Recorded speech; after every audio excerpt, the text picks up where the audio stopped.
since President Biden took office, we've added more than 6.4 million jobs, the most jobs that have ever been added to the economy in U.S. history.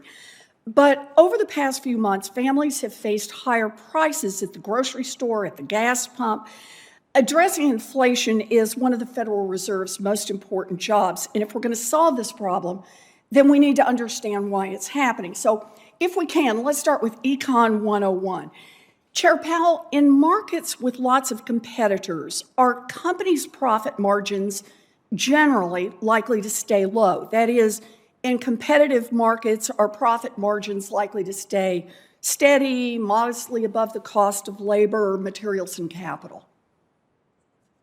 I mean, microeconomics would tell you that all other things equal, you'll compete down to your marginal cost. Good. And in markets with greater concentration and not much competition, are corporations generally able to raise prices and increase profit margins, all else being equal? So the connection between concentration and market power is not as clean as we might think it might be. In some of the industries that have concentrated, there actually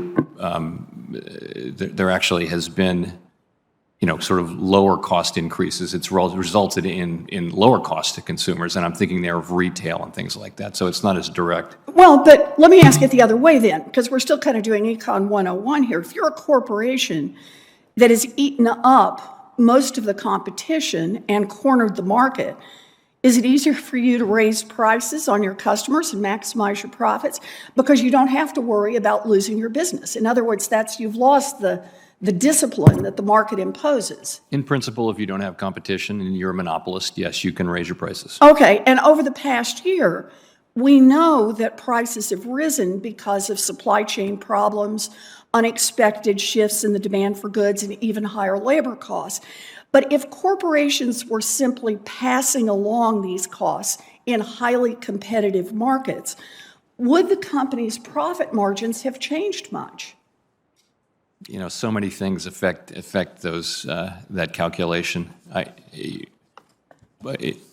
In principle, you could be right, but well, it's very much not what we're seeing right now. Today, nearly 2 out of 3 of the biggest publicly traded corporations in the country are reporting fatter profit margins than they reported before the pandemic, which doesn't sound like they're just passing along costs. So let me ask you, does that increase in profit margins combined with greater market concentration in industry after industry suggest to you that some corporations may be passing along increased costs and at the same time charging more on top of that to fatten their profit margins?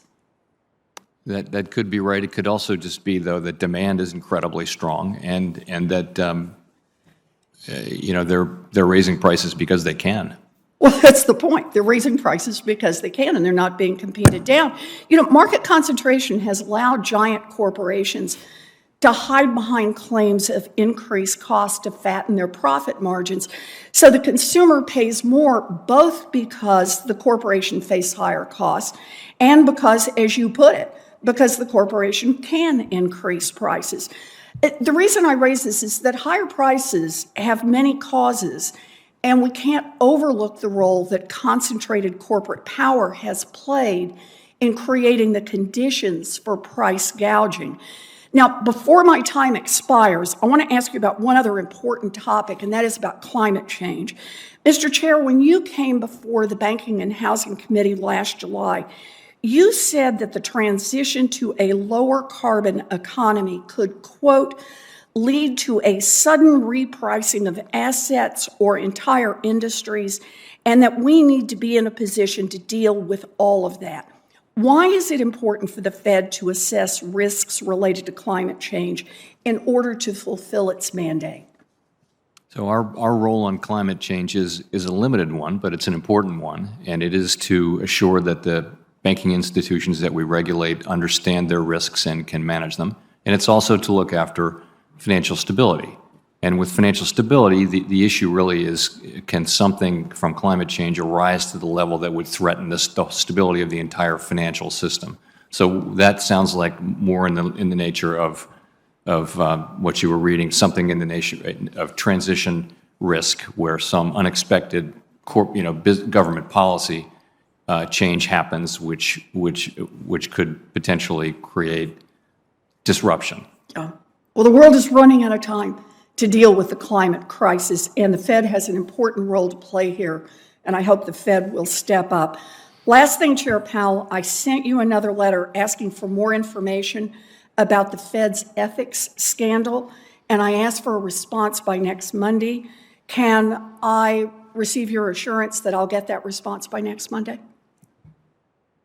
I'll have to look into the status of that. You'll get either a response or we'll update you on where we are. Okay, I'd like to have a response. Okay, very important. Thank you.